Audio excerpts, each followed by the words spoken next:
Hello students, welcome to my another video, the second video of organic chemistry first chapter hello alkenes and hello arenes। हम पहले chapter में हम लोगों ने classification और उनके जो है मेथड ऑफ प्रिपरेशन और फिजिकल प्रॉपर्टीज़ की बात करी थी। इस वीडियो में हम बात करेंगे हेलो एल्केन्स की केमिकल प्रॉपर्टीज़ और हेलो एरीन्स की केमिकल प्रॉपर्टीज़ के बारे में। तो शुरू करते हैं। सबसे पहले दोनों मतलब जो है न्यूक्लियोफिलिक सब्स्टिट्यूशन रिएक्शन शो करते हैं। अब दोनों में देखो डिफरेंस क्या होगा इसके और उसके में। तो सबसे पहले हम देखेंगे हेलो एल्केन्स के बारे में। तो न्यूक्लियोफिलिक सब्स्टिट्यूशन रिएक्शन में क्या होगा, न्यूक्लियोफाइल मतलब कोई भी negative charge species Cl minus हो सकता है, OH माइनस हो सकता है, कुछ भी नेगेटिव चार्ज होगा वो क्या करेगा, इस हेलो एल्केन्स के ऊपर रिएक्शन कैसे करेगा। ये क्या होगा, CX होता है, एक्स हेलोजन जो होता है मोर इलेक्ट्रोनेगेटिव है तो शेयरिंग के इलेक्ट्रॉन्स ये अपनी तरफ ले जाएगा, तो ये बॉन्ड यहाँ से क्या तरीके से ब्रेक करेगा। या ऐसे कह सकते हो जब इलेक्ट्रॉन इधर की तरफ ट्रांसफर होंगे तो इस पर पार्शियल नेगेटिव चार्ज पे पार्शियल पॉजिटिव चार्ज आ जाएगा।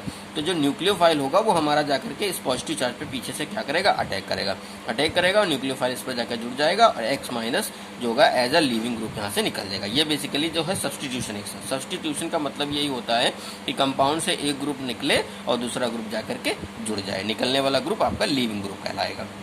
अब बात करेंगे इसके मैकेनिज्म के बारे में।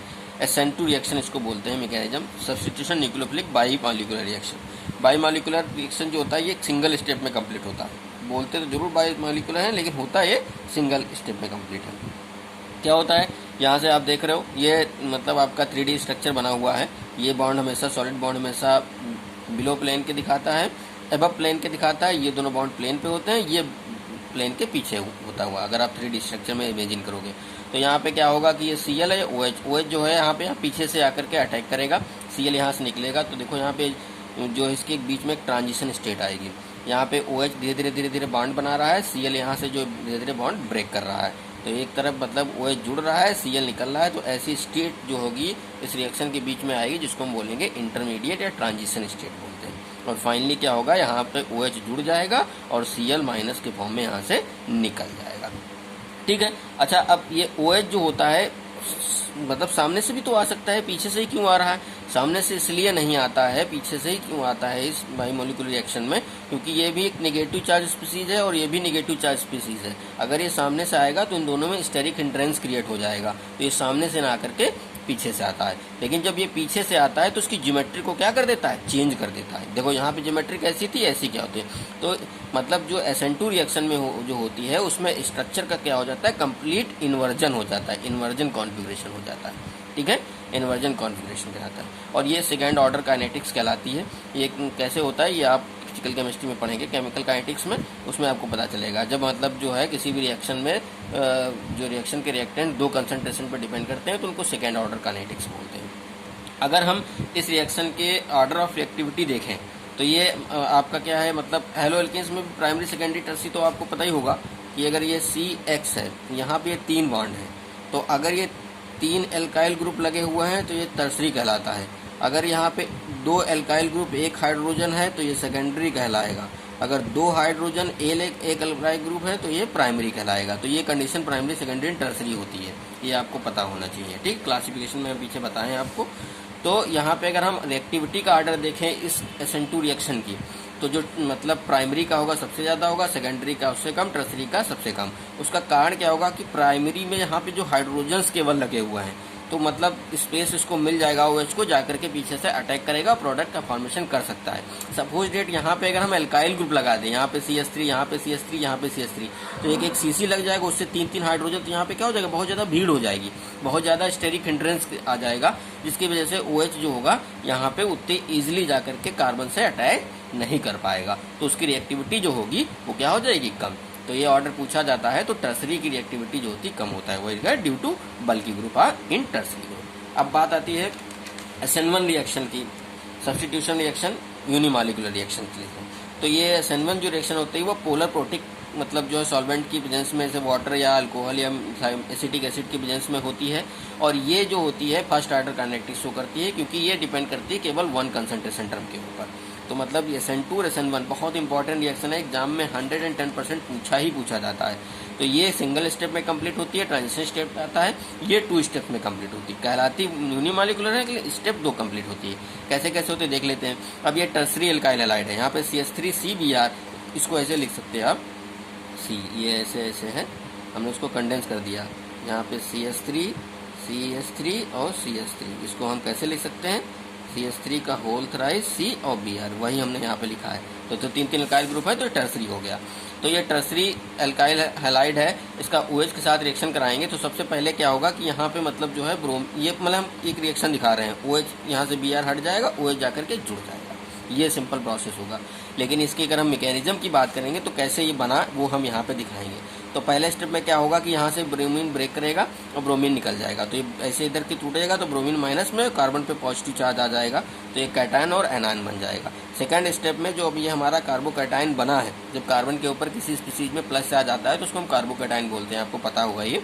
तो क्या होगा सेकंड स्टेप में, अब OH जो होगा इसके साथ में जाकर के जुड़ जाएगा और ये बन जाएगा टर्सरी अल्कोहल। यहाँ पे देखो OH पीछे से नहीं आया, क्यों? क्योंकि यहाँ पे बड़े बड़े ग्रुप लगे हुए हैं तो स्टेरिक हिंड्रेंस हो जाएगा, ठीक है। और दूसरा रीजन ये भी है कि यहाँ पे कोई नेगेटिव चार्ज निकल भी नहीं रहा है जो स्टेरिक हिंड्रेंस क्रिएट करे, तो ये OH सामने से ही आकर के जाकर डायरेक्ट लग जाता है। और अगर यहाँ पे रिएक्टिविटी का आर्डर देखोगे तो जस्ट अपोजिट होगा, यहाँ पे टर्सरी सबसे ज़्यादा रिएक्टिव होगा, सेकेंडरी फिर प्राइमरी। कारण क्या है, वहाँ पे प्राइमरी ज़्यादा रिएक्टिव था क्योंकि उसमें स्टेरिक हिंड्रेंस कम था, यहाँ पे टर्सरी ज़्यादा रिएक्टिव है, क्यों? क्योंकि यहाँ पे जो 3 अल्काइल ग्रुप लगे हुए हैं, अल्काइल ग्रुप का नेचर जो होता है इलेक्ट्रॉन डोनेटिंग होता है, तो जितना ज़्यादा इलेक्ट्रॉन डोनेटिंग ग्रुप होगा इलेक्ट्रॉन की डेंसिटी कार्बन पे ज़्यादा बढ़ेगी। यहाँ पे अगर आप ब्रोमीन के केस में देखो तो ये बढ़ेगी, तो ये इलेक्ट्रॉन डेंसिटी ब्रोमीन को ज़्यादा पुश करेगा, तो ये बॉन्ड वीक हो जाएगा, तो ब्रोमीन जल्दी इलेक्ट्रॉन लेकर के निकल जाएगा, मतलब बॉन्ड जल्दी कार्बन और ब्रोमीन के बीच का टूट जाएगा और क्या होगा, कार्बोकैटायन का फॉर्मेशन जल्दी होगा। तो कार्बोकैटायन का फॉर्मेशन जल्दी होने की वजह से टर्सरी कार्बोकैटायन जो होगा वो मोर रिएक्टिव होगा और प्राइमरी क्या होगा, वो लेस रिएक्टिव। बहुत इंपॉर्टेंट है आपके एग्जाम पॉइंट ऑफ व्यू से, ठीक है। अब for the same reason allylic and benzylic halides show high reactivity toward SN1 reaction, ठीक है। एलाइलिक और बेंजाइलिक हैलाइड्स SN1 रिएक्शन बहुत ज़्यादा शो करते हैं। The carbocation thus formed get stabilized by resonance. अब जैसे ये रिएक्शन जो हो रहा है, तो जैसे मान लो यहाँ पे कार्बोकैटायन बना था, तो इस कार्बोकैटायन क्या बन के क्या करता है, अपने आप को स्टेबलाइज करता है। किससे स्टेबलाइज करता है, मतलब रेजोनेंस के थ्रू। जैसे ये मतलब कार्बोकैटायन बना तो यहाँ पे ये रेजोनेंस होगा, तो ये पॉजिटिव चार्ज इधर उधर मूव करता रहेगा। इसी तरीके से अगर बेंजीन वाला कंपाउंड है तो इसमें भी आपका रेजोनेंस शो करेगा। रेजोनेंस आपको आता है, 11th में पढ़ाया गया है किस तरीके से मतलब अपन ये होता है, आप इसको देख लीजिए, ठीक है। अब इसमें अभी यहाँ पे रोकते हैं, अब इसका देख लेते हैं, nucleophilic substitution reaction of hello arene.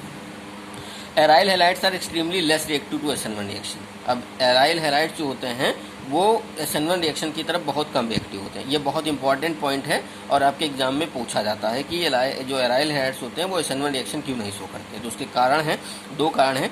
पहला तो है रेजोनेंस इफेक्ट। रेजोनेंस इफेक्ट क्या होता है, इन हेलो एरीन, जैसे यहाँ पे बेंजीन जो है क्लोराइड क्लोरोबेंजीन है, तो ये एक क्लोरीन कैसा है, इलेक्ट्रॉन डोनेटिंग ग्रुप है, ये रेजोनेंस शो करेगा। ये देखो रेजोनेंस ऐसे बॉन्ड शिफ्ट हुआ तो यहाँ निगेटिव, यहाँ पे डबल बॉन्ड बना, फिर ये शिफ्ट हुआ तो निगेटिव, यहाँ पे प्लस आएगा, नया बॉन्ड बना लेगा, तो ये रेजोनेंस हो गया। तो ये कह रहा है कि in haloarenes carbon chlorine bonds acquires a partial double bond character due to resonance. तो आपने यहाँ पे क्या देखा कि जो हेलो एरीन्स है इसमें क्लोरोबेंजीन लगा हुआ है, ये क्लोरोबेंजीन क्या करेगा कि रेजोनेंस शो करेगा। रेजोनेंस की वजह से आप यहाँ पे देख रहे हो क्या हो रहा है कि क्लोरीन और कार्बन के बीच में डबल बॉन्ड आ जा रहा है, मतलब पार्शियल डबल बॉन्ड करेक्टर आ जा रहा है। तो जब पार्शियल डबल बॉन्ड आ जाएगा तो इस क्लोरीन को निकालना क्या हो जाएगा, मतलब डबल बॉन्ड को ब्रेक करने के लिए एनर्जी बहुत ज़्यादा चाहिए होगी, तो एनर्जी बहुत ज़्यादा लगेगी, तो एक क्लोरीन यहाँ से निकल नहीं पाता है, तो क्या होगा, दूसरा ग्रुप यहाँ पे आकर के जुड़ नहीं सकता। इसीलिए जो होता है, जो हेलो एरीन्स होते हैं वो सब्स्टिट्यूशन रिएक्शन नहीं शो करते हैं। तो in haloarenes carbon chlorine bonds requires a partial double bond character due to resonance. As a result bond cleavage in haloarenes is difficult then haloalkanes. ये कारण एक तो होता है। दूसरा होता है difference in hybridization of carbon atom in carbon halogen bond. अब अगर आप यहाँ पे देखो हेलो एरीन्स और हेलो एल्कीन्स की बात के देखो, तो यहाँ का जो मतलब कार्बन होगा वो यहाँ पे sp2 हाइब्रिड कार्बन है, ये sp3 हाइब्रिड कार्बन है, ठीक है। और जितना मतलब S करेक्टर होगा, sp2 hybrid carbon greater S character more electronegativity can hold the electron pair to, मतलब जितना ज़्यादा S करेक्टर होगा इलेक्ट्रोनेगेटिविटी ज़्यादा होगी, तो इसके बीच में जो हेलोजन और कार्बन के बीच में इलेक्ट्रॉन्स बहुत ज़्यादा एक दूसरे को टाइट करके रखेंगे और ये यहाँ से हेलोजन निकल नहीं पाएगा। जबकि यहाँ पे क्या होगा, लेस कैरेक्टर होगा तो इलेक्ट्रॉनिटी कम होगी और ये हेलोजन यहाँ से इजीली निकल जाएगा निगेटिव फॉर्म में और कार्बोकैटायन का फॉर्मेशन कर देगा। तो जब फॉर्मेशन करेगा तो दूसरा जो है न्यूक्लियोफाइल आकर के वहाँ पे जुड़ सकेगा। तो दो ये रीजन है जिसकी वजह से जो आपके हेलो एरीन्स हैं वो सब्स्टिट्यूशन रिएक्शन नहीं शो करते हैं। ठीक है, अब तो जब सब्स्टिट्यूशन रिएक्शन नहीं शो करते हैं तो अदर रिएक्शंस भी ये करते होंगे। तो बात आती है फिर replacement of hydroxyl group by replacement of hydroxyl group. कैसे? अब ये आपका क्लोरोबेंजीन है, इसका अगर सोडियम हाइड्रोक्साइड के साथ इतनी कंडीशन पे अगर रिएक्शन करा देते हैं तो ये फिनॉल बन जाता है। मतलब यहाँ पे क्लोरीन लगा देंगे, हटा देंगे और OH आकर के जुड़ जाएगा। मतलब ये रिएक्शन कर रहा है लेकिन बड़ी स्ट्रॉन्ग कंडीशन में कर रहा है। The presence of electron withdrawing group मतलब NO2 अगर लगा हुआ है at ortho para position increases the reactivity of haloarenes. अगर आर्थो और पैरा पोजिशन पे अगर नाइट्रो ग्रुप लगा हुआ है तो ये हेलो एरीन्स की रिएक्टिविटी को क्या कर देता है, बढ़ा देता है। अब देखो यहाँ क्लोरीन है, क्लोरीन के जस्ट सामने पैरा पोजिशन पे NO2 ग्रुप लगा हुआ है। तो अगर NO2 ग्रुप लगा हुआ है तो अगर हम सोडियम हाइड्रोक्साइड की अगर इसके साथ रिएक्शन कराएंगे तो मतलब इससे कम टेम्परेचर पे देखो रिएक्शन हो रही है और OH ग्रुप जाकर जुड़ जा रहा है। क्यों? क्योंकि यहाँ पे जो NO2 ग्रुप लगा हुआ है वो इलेक्ट्रॉन विथड्राइंग ग्रुप जो है वो रिएक्टिविटी को बढ़ा रहा है। ऐसी तरीके से अगर हम यहाँ पे मेटा पोजिशन पे लगा हुआ है, पैरा पे था, हम आर्थो पे लग गया, ये आर्थो पे भी लग गया, आर्थो पैरा दोनों पे लग गया, तो यहाँ पे देखो और कम टेम्परेचर पे जो है OH ग्रुप। तो मतलब टेम्परेचर कंडीशन लगाने पे वो रिएक्शन कर रहा है सब्स्टिट्यूशन और प्रोडक्ट का फॉर्मेशन कर रहा है। ठीक है, और अगर हम 3 नाइट्रो ग्रुप लगा दे तो हल्का सा वार्म कर दे वाटर तब भी ये OH ग्रुप जाकर के लग जाता है। तो ये इंपॉर्टेंट है कि मतलब यहाँ पे टेम्परेचर का खेल है सारा कि किस तरीके से मतलब जो है अगर हम इलेक्ट्रॉन विथड्राइंग ग्रुप लगाते जा रहे हैं तो हमारा इजीली कम टेम्परेचर पे रिएक्शन होती जा रही है, सब्स्टिट्यूशन रिएक्शन होती चली जा रही है। ठीक है, अब बात करेंगे यहाँ पे the effect is pronounced when NO2 is introduced in ortho para position, however no effect on reactivity of haloarenes on the meta position. अगर ये मेटा पोजिशन पे कोई इसका इफेक्ट नहीं होता है लेकिन आर्थो पैरा पोजिशन पे होता है। बिकॉज अब क्वेश्चन यहाँ पे उठता है कि आर्थो पैरा पे NO2 ग्रुप लगने से तो मतलब रिएक्टिविटी बढ़ जाती है, लेकिन अगर मेटा पोजिशन पे अगर NO2 ग्रुप लगा दें, ये इसकी मेटा पोजिशंस होती हैं, तब रिएक्टिविटी पे कोई प्रभाव क्यों नहीं पड़ता है? बिकॉज क्यों नहीं पड़ता है? On meta position NO2 group attachment not possible according to resonance. अगर आप रेजोनेंस कराओगे तो मेटा पे NO2 ग्रुप लगेगा ही नहीं, क्योंकि रेजोनेंस में यहाँ पे नेगेटिव चार्ज आएगा नहीं। नेगेटिव चार्ज तो यहाँ आता है, यहाँ तो प्लस चार्ज होता है और NO2 भी प्लस चार्ज का है, तो प्लस प्लस जाकर कैसे जुड़ जाएगा? तो वहाँ पे NO2 ग्रुप लगेगा ही नहीं। तो जब लगेगा ही नहीं तो रिएक्टिविटी का कोई इफेक्ट नहीं पड़ेगा। तो इसको मैं रिएक्शन शो करके दिखाए हैं। ये मेटा पोजिशन में NO2 ग्रुप लगा था, वो जोड़े थे, तो ये रिएक्शन होगी ही नहीं। ठीक है, ये कारण हो गया। ठीक है, अब बात आती है इलेक्ट्रोफिलिक सब्स्टिट्यूशन रिएक्शन। वो तो न्यूक्लियोफिलिक सब्स्टिट्यूशन रिएक्शन की बात हो गई। अब इलेक्ट्रोफिलिक मतलब इलेक्ट्रोफाइल मतलब कोई पॉजिटिव वाली चीज निगेटिव वाले चार्ज पे जाकर के जुड़े जाकर के। तो यहाँ पे आप देखोगे कि अगर मान लो इसकी क्लोरीन के साथ रिएक्शन कराएंगे, यहाँ पे हम आपको दिखा देते हैं। जैसे ये क्लोरोबेंजीन है Cl, इसकी Cl2 के साथ Cl के साथ ब्रेक करोगे तो ये प्लस चार्ज और ये माइनस चार्ज वाला ब्रेक करेगा। तो अगर इसकी रिएक्शन कराओगे एनहाइड्रस AlCl3 की प्रेजेंस में तो क्या करेगा, ये रेजोनेंस करेगा, ऐसे रेजोनेंस करेगा तो ये, और फिर ये बॉन्ड ऐसे ब्रेक करेगा और ये बॉन्ड ऐसे ब्रेक करेगा। तो ऐसे देख रहे हो तो नेगेटिव चार्ज यहाँ, नेगेटिव चार्ज यहाँ और नेगेटिव चार्ज यहाँ। तो इसका जो पॉजिटिव वाला पार्ट है, क्योंकि यहाँ पे H ग्रुप होता है तो ये तो निकल के एक क्लोरीन के साथ Cl बना लेगा। जो इसका Cl हुआ ये जाकर के जुड़ेगा, तो वो कहाँ जुड़ेगा? इस वाले के आर्थो और पैरा पोजीशन पे ही जुड़ेगा। मतलब यहाँ जुड़ेगा और यहाँ जुड़ेगा।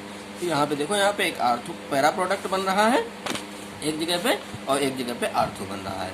लेकिन अब वही बातें हैं कि हमेशा 2 प्रोडक्ट बनेंगे तो उसमें एक प्रोडक्ट का मतलब अमाउंट ज़्यादा होगा।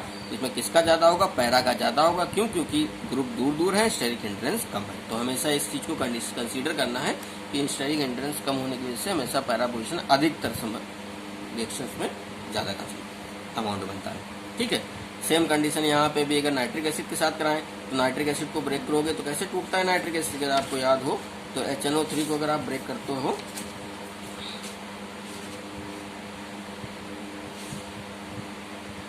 HNO3 को ब्रेक करोगे तो OH माइनस और NO2 प्लस बनता है। ये हमारा इलेक्ट्रोफाइल बनेगा। क्या बनेगा? NO2। तो यहाँ पे क्या होगा? NO2 ग्रुप जाकर के लगेगा, NO2 ग्रुप जाकर के लगेगा। तो यहाँ पे भी आर्थो और पैरा पोजिशन पे लगेगा। कंसंट्रेटेड H2SO4 के साथ रिएक्शन कराओगे तो यहाँ पे SO3H लगेगा जा करके एक आर्थो पे एक पैरा पे, और मिथाइल क्लोराइड के साथ कराओगे तो CH3+Cl, तो CH3 ग्रुप लगेगा जाके एक आर्थो और एक पैरा पे लगेगा। इसको हम स्पेशल नाम देते हैं फ्रीडलक्राफ्ट एसाइलेशन बोलते हैं। ठीक है, ये रिएक्शन हो गया। अगर ये मेटल के साथ रिएक्शन करा दें तो ये बेंजीन X है, हेलो एल्कीन्स एरिन्स। मेटल के साथ अगर हम करा देते हैं इसकी रिएक्शन तो देख लेते हैं। अगर हम इसका मेटल के साथ रिएक्शन कराएं तो क्या होगा, तो मेटल के साथ में अगर हम एल्काइल हैलाइड की Na के साथ में RX के साथ में करा दें तो ये NaX निकल जाएगा, R डायरेक्ट इसके साथ जुड़ जाएगा। इसको वुड्स फिटिक रिएक्शन बोलते हैं। अगर इसकी रिएक्शन Na के साथ कराएं 2 के साथ में तो 2 NaX निकल जाएगा, दोनों बेंजीन आपस में जुड़ जाएंगे। इसको सिर्फ फिटिक रिएक्शन बोलते हैं। तो ये दोनों इंपॉर्टेंट है, इनको देख लीजिएगा। अच्छा, इसमें रह गया था अगली रिएक्शन एलिमिनेशन रिएक्शन। अब elimination reaction, beta elimination reaction इसको हम बोलते हैं। चलो इसको आगे कंसिडर करेंगे।